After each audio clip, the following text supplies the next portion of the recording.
ശശി തരൂരിനെതിരെ കേസെടുത്ത് പോലീസ്. നടപടി വോട്ടിന് പണം നൽകുന്നുവെന്ന ആരോപണത്തിനെതിരായ രാജീവ് ചന്ദ്രശേഖരന്റെ പരാതിയിൽ. ഡിജിപിക്ക് നൽകിയ പരാതിയിൽ കേസെടുത്തത് തിരുവനന്തപുരം സൈബർ പോലീസ്.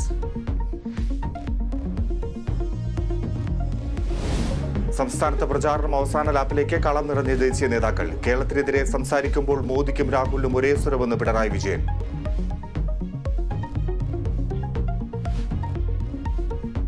എന്നതാണ് ഉയരുന്ന വിമർശനം. പ്രധാന എതിരാളിയെന്ന് അദ്ദേഹം അവകാശപ്പെടുന്ന നരേന്ദ്രമോദിയെയും സംഘപരിവാറിനെയും നേരിട്ട് എതിർക്കാൻ ശ്രമിക്കുന്നു പോലുമില്ല.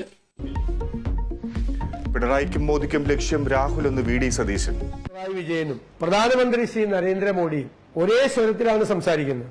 ഇവരുടെ പ്രസ്താവനകൾ ഏതോ ഒരു കേന്ദ്രത്തിൽ ഒരുമിച്ച് തയ്യാറാക്കിയതുപോലെയാണ്.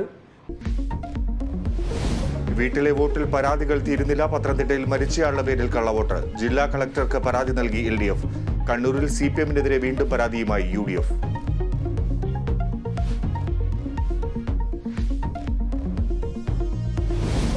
സംവിധായകൻ ജോഷിയുടെ വീട്ടിലെ മോഷണത്തിൽ പ്രതിപിടിയിൽ.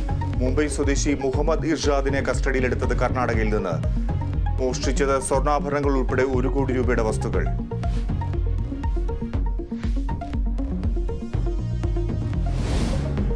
തിരുവനന്തപുരത്ത് പിറന്നാൾ ആഘോഷത്തിനിടെ സംഘർഷം. 4 പേർക്ക് കുത്തേറ്റു. സംഭവം ഇന്നലെ രാത്രി കഴക്കൂട്ടത്ത് ബാർ റെസ്റ്റോറന്റിൽ.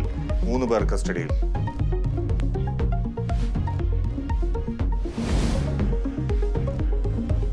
സംസ്ഥാനത്ത് കനത്ത ചൂട് തുടരും. 2 മുതൽ 3 ഡിഗ്രി സെൽഷ്യസ് വരെ താപനില ഉയരുമെന്ന് മുന്നറിയിപ്പ്. ഒറ്റപ്പെട്ടയിടങ്ങളിൽ വേനൽ മഴയ്ക്ക് സാധ്യത.